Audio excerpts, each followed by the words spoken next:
I was 62 years old the morning I walked out onto my dock and found a bright orange piece of laminated tyranny zip-tied to my cleat. The sign was the size of a pizza box, sealed in plastic so thick it could probably stop a .22.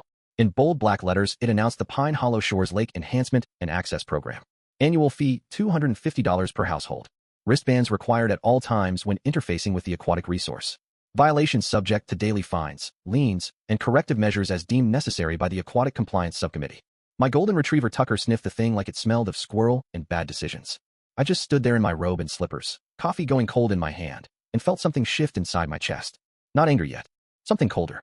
The same feeling I used to get on the flight line when a brand new lieutenant started rewriting checklists because he thought the book was just a suggestion. It was the kind of quiet resolve that had kept me alive through 3 deployments and a dozen emergencies where one wrong turn of a wrench could send a $30 million jet into the dirt. Because that lake, the one the sign was trying to sell back to me by the sip, is mine. All 642 acres of water, mud, lily pads, largemouth bass, and every ripple the moon ever laid across it. My grandfather, Walter Brennan, bought the entire parcel in 1958 when this part of North Carolina was still pine forest and dirt roads. He was a mill worker from Asheville who saved every nickel from the Korean War to buy land nobody else wanted because it was mostly swamp and mosquitoes. He subdivided the upland into half-acre lots, sold them to young families for $3,000 apiece, folks like teachers and mechanics who wanted a piece of quiet, and kept the lake bed for himself. He wrote the deed in plain English, had it recorded at the courthouse with a notary who was also the local barber, and told my father, "Son, never sell the water. People will always try to own what should belong to everybody and nobody at the same time. It's a trust, not a treasure." The paper has been sitting in my gun safe for 30 years, waiting for a morning exactly like this one. Yellowed around the edges, but the ink is still sharp, the survey lines still straight, the notary's seal still raised like a promise. I'm Thomas Brennan, retired Air Force Chief Master Sergeant, 28 years keeping F-16s in the sky from Desert Storm to the Hindu Kush. I rebuilt engines in sandstorms so thick you couldn't see your boots, landed aircraft with no hydraulics, and engines screaming like banshees, and once spent 41 hours in a freezing hangar in Kandahar, keeping a pilot's jet alive so he could come home to his kids instead of ending up as a smoking hole in the desert. I learned early that problems don't solve themselves. You assess, you plan, you execute, and you don't waste energy on panic. These days I just want to drink coffee on my dock, throw a spinnerbait for bass at sunset, and watch Tucker chase dragonflies until he collapses in a happy golden heap. Apparently that was asking too much of Evelyn Ramsey. Evelyn blew into Pine Hollow Shores 2 years ago with a moving truck the size of a destroyer and a smile sharp enough to shave with. She bought the biggest house on the ridge, the one everybody called the wedding cake because of all the columns, balconies, and gingerbread trim that made it look like it belonged in a fairy tale instead of a North Carolina subdivision. She got herself elected HOA president within 6 weeks, running on a platform of elevated community standards and proactive beautification.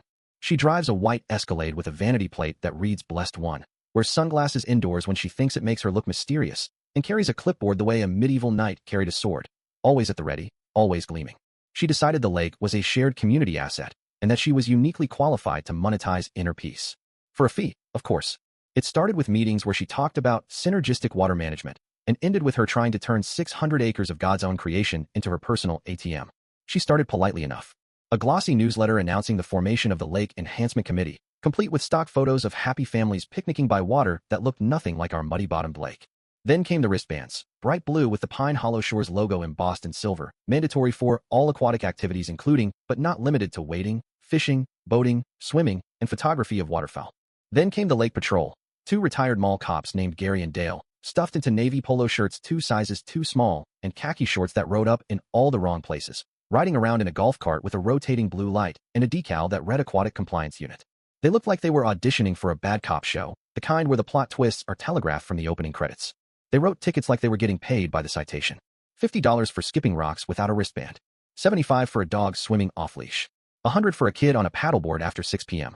The money was supposed to go toward uniform cattails and enhanced water quality, whatever that meant in a lake that had been self-enhancing since the last ice age. I paid none of it. I folded every ticket into a neat square and dropped it in an old Folgers can on my workbench, the one with the rust spot from where it sat in my garage through 3 hurricanes. I had bigger fish to fry, and I knew exactly how this particular fish liked to swim, straight into a net of their own making. The first direct confrontation came on a Saturday in early June, the kind of morning where the mist hangs low over the water and the bass are jumping like they know the weekend's here. I was cleaning bluegill on the dock, knife flashing in the sun, scales flying like silver confetti, when the golf cart puttered down the path and stopped with a squeak that needed WD-40. Evelyn stepped out in white capris, a visor that probably cost more than my outboard motor, and the clipboard that never left her side. Gary and Dale flanked her like mismatched bookends, their polo shirts already sweat-stained even though the sun wasn't fully up. "Morning, Thomas," she sang, sweet as saccharin but with an undercurrent that could curdle milk. "I see you still haven't registered for the lake program. We're all trying to keep Pine Hollow a premier community, you know." Tucker sat beside me, ears perked, tail thumping slow and deliberate against the planks like he was keeping time to a funeral march.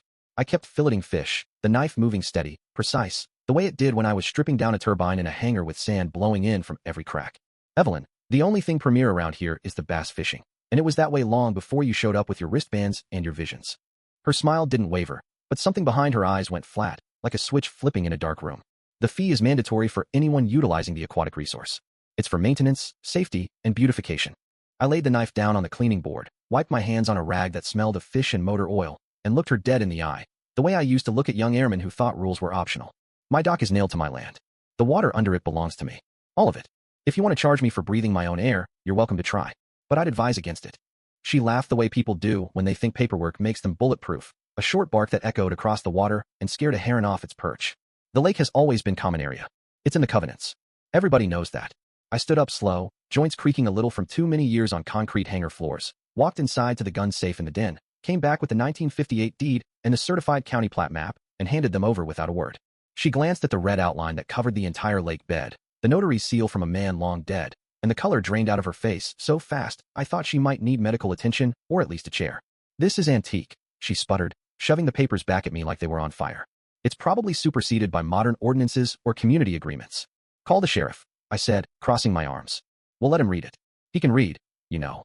She did, right there from my dock. Called 911 like I was holding the lake hostage with a fishing pole and bad intentions. Deputy Alvarez showed up 20 minutes later in a cruiser with mud on the fenders from the dirt road leading to my place. He's a good kid, grew up 2 streets over, used to mow my lawn for $10 and a Coke back when gas was $1 a gallon. He listened to Evelyn explain how I was trespassing on community water, her voice rising with every sentence, clipboard waving like a battle flag. Then he read the deed, looked at the lake with its mist still burning off in the morning sun, looked at Evelyn, and finally turned to me with the smallest twitch at the corner of his mouth, the kind that says he's trying not to laugh. "Chief Brennan, you own the lake?" "Every drop, deputy. From the springhead to the spillway." He handed the deed back and faced Evelyn, his voice level, but with that edge cops get when they know they're dealing with nonsense. "Ma'am, you're standing on private property. I suggest you leave before the owner decides to press charges for trespassing." Gary and Dale looked like they wanted to melt into the deck boards, their polo shirts wilting in the humidity. Evelyn left, but she left furious, heels stabbing the path like she was trying to kill the grass. And furious people with clipboards do not quit. They escalate. They find new ways to twist rules into knots and tie them around your neck. They locked the community boat ramp the next week. Heavy chain wrapped around the gate posts like a python, heavier padlock with the Pine Hollow Shores logo etched into the brass, sign that read access by permit only. Violators will be towed and fined. Kids couldn't put their kayaks in without climbing the fence. Old men couldn't launch their bass boats without risking a heart attack. The whole neighborhood started texting me. "Tom, what the hell is going on with Evelyn? My grandson got a $100 ticket for swimming off the public beach. This is bullshit. My property taxes pay for that ramp." That was when I decided polite was over. Patience is a virtue, but there's a point where it becomes permission. I recruited the Morrison twins, Lily and Noah, 12 years old, and already local legends for building a working catapult out of scrap lumber, bungee cords, and their dad's old garden hose. They once launched a pumpkin 200 yards into the lake just to see if it would float. It didn't. We spent an afternoon in my garage turning 24 plastic duck decoys into an official Lake Patrol compliant squadron. We painted angry eyebrows on them with waterproof marker, wrapped bright blue wristbands around their little plastic legs using electrical tape, and tested them in my bathtub to make sure they floated level. At dawn the next day, we paddled out in my canoe under a sky still pink at the edges and deployed them right in the main channel, where the morning sun would catch their little blue bands like badges of defiance. Then we built a floating billboard out of plywood and empty 55-gallon drums I had from an old rain barrel project. In letters 3 feet high, painted in fire engine red so nobody could miss it, it read, "Being fined by fake lake cops? Call the Pine Hollow Refund Hotline." The number went to a Google Voice account that played a calm recording of the county statute confirming private lake ownership, followed by 30 seconds of dueling banjos from that old movie Deliverance. We anchored at mid-lake with concrete blocks and a chain that would hold against a hurricane. The ducks went viral before lunch. The hotline got 91 messages in 48 hours. Half the neighborhood was laughing so hard they couldn't breathe. The other half was furious at Evelyn, not me. Old Mrs. Hardrow from down the street called to say she hadn't laughed that hard since her husband tried to grill a turkey for Thanksgiving and set the deck on fire. Evelyn doubled down. She sent certified letters threatening liens on my property if I didn't remove the unauthorized marine installations. She had Gary and Dale write tickets to anybody who looked at the water too long or took a photo of the ducks. And one moonless night, she sent someone to drain my cove. Tucker woke me at 2:17 a.m. with a growl that raised every hair on my body, low and steady like an engine idling before takeoff. I grabbed the mag light from beside the bed, the heavy one that could double as a club, and followed him down to the water, barefoot on the damp grass. 2 industrial pumps were humming in the dark, sucking water out of my cove so fast my boat sat high and dry on the mud, keel exposed like a beached whale. Tucker took off like a golden missile and cornered a figure in a black hoodie trying to disconnect a hose. The guy dropped something in the mud and ran, crashing through the underbrush like a panicked deer. I chased him far enough to watch him jump into a waiting sedan and peel out, tires throwing gravel like buckshot. When I went back, Tucker was nosing a muddy sheet of paper. A single page from a ledger. Dates, dollar amounts, and 2 sets of initials, ER and MH. Beside the biggest payment someone had written, Marina Phase 1, Geotechnical Survey, core samples from Cove. I knew then this was never about wristbands or cattails. This was about money. Big money. The kind that turns quiet lakes into concrete playgrounds for people with more cash than sense. The MH turned out to be Martin Holloway, a developer out of Charlotte who wanted to turn our quiet lake into a 500-slip marina with a clubhouse, condos, and a restaurant on the nature preserve at the north end. Evelyn and her husband Richard were silent partners in a shell company that had already siphoned $287,000 of HOA reserve funds for surveys, permits, and consulting. The fines, the wristbands, the locked ramp, all of it was just smoke to establish precedent that the lake was community property they could control. The draining was for soil samples to see if the cove could support pilings. They needed me gone or scared silent. They picked the wrong retired chief master sergeant, the kind who once stared down a general over a safety violation that could have killed a dozen airmen. The annual charity regatta was 10 days later. Kids racing sunfish and optimists, all proceeds to the local children's hospital. Perfect cover for a little daylight reconnaissance, or so Martin and Evelyn thought. The day dawned gray and windy, clouds like bruised cotton hanging low over the water. The forecast had been iffy, but the event was too important to cancel. 50 kids signed up, parents with coolers and lawn chairs lining the shore. I wore a body cam under my life vest and ran safety patrol in my old pontoon. Sure enough, Gary, the lake patrol guy with the perpetual ketchup stain on his shirt, untied a turning mark buoy right before the teenage race. A sudden squall blew in from the west, wind howling like a freight train, rain slanting sideways. The missing buoy threw the course into chaos, and 14-year-old Ryan capsized 100 yards from the old community dock, the one the HOA had never fixed even though the wiring had been sparking for 2 years after every storm. I saw the sparks the second the first wave hit the metal frame, blue arcs jumping like firecrackers. Ryan was being pushed straight toward it, arms flailing, sail tangled around his legs. I gunned the pontoon, cut the engine upwind to avoid drifting into him, and threw him a line. He grabbed it. I hauled. A wave slammed him into a piling, and the current lit him up like a Christmas tree. I felt the shock shoot through the rope into my arms, white-hot and absolute. Muscles seizing like they'd been hit with a taser, but I didn't let go. One more pull with everything I had left, and he was on the deck, coughing, burned on his hands and arms, but alive and breathing. My body cam caught everything. The sabotage, the abandoned teen, the live wire, the rescue. Gary sped away in the patrol boat, like he was late for lunch. The treasurer cracked 3 nights later.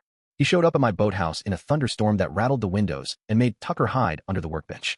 He was shaking so hard he could barely speak, briefcase clutched like a life preserver. She said it was for erosion studies. I believed her. Then I saw the marina plans. After what almost happened to that boy, I can't do this anymore. He could have died because we didn't fix that dock. He gave me everything. Transfers, invoices, emails between Evelyn and Martin Holloway laying out the whole scheme, including plans to force me to sell cheap after tying me up in court. Enough to put them both away for years. We dropped the hammer at the emergency HOA meeting Evelyn called to address recent misunderstandings. The room was packed with angry neighbors, television cameras from the local station, and a court reporter recording every word. Deputy Alvarez stood in the back with 2 postal inspectors who looked like they'd rather be anywhere else. A table at the side had a refund box for all the bogus fees, with a sign that read reimbursements here, no wristbands required. Evelyn took the podium in a powder blue suit and started her speech about community standards, shared sacrifice, and how isolated incidents shouldn't overshadow the greater good. I waited until she was in full flow, then walked to the front with the briefcase and the body cam footage. I put the 1958 deed on the projector first, then the treasurer's books, line by line of embezzled funds. Then the video of Ryan almost dying because her people cut a buoy and never fixed a dock. The room exploded. Martin Holloway tried to bolt. He made it as far as his cigarette boat tied to the clubhouse dock before Alvarez and the postal inspectors cut him off with a sheriff's patrol boat. Evelyn just stood there while the cuffs went on, mouth opening and closing like a fish that finally realized the worm had a hook in it. They both took pleas. Evelyn got 4.5 years federal for fraud, embezzlement, and reckless endangerment, plus full restitution and a permanent ban from ever serving on any board again. Martin got 7 and lost his development license for life. The marina project died before the first survey stake hit the ground, and the nature preserve stayed natural. 6 months later, the lake is quiet again. The ramp is open. Kids launch kayaks without looking over their shoulders. Tucker and I drink coffee on the dock every morning. And the only wristbands anybody wears are the ones keeping hospital bracelets on little kids who still get to race their boats because the regatta money finally went where it was supposed to. I kept the angry duck decoys in the garage. You never know when tyranny might come floating back. Now I want to hear from you. Straight, no sugarcoating. When someone with a title and a smile decides they can tax the air you breathe and the water under your own dock, when they endanger children to line their pockets, where's the line for you? Is there ever a moment where patience ends and righteous, overwhelming action begins? Or do you believe good people should absorb injustice forever because fighting back is somehow unseemly? Tell me in the comments. I read every single one. This is happening in neighborhoods all across America right now. Where do you stand?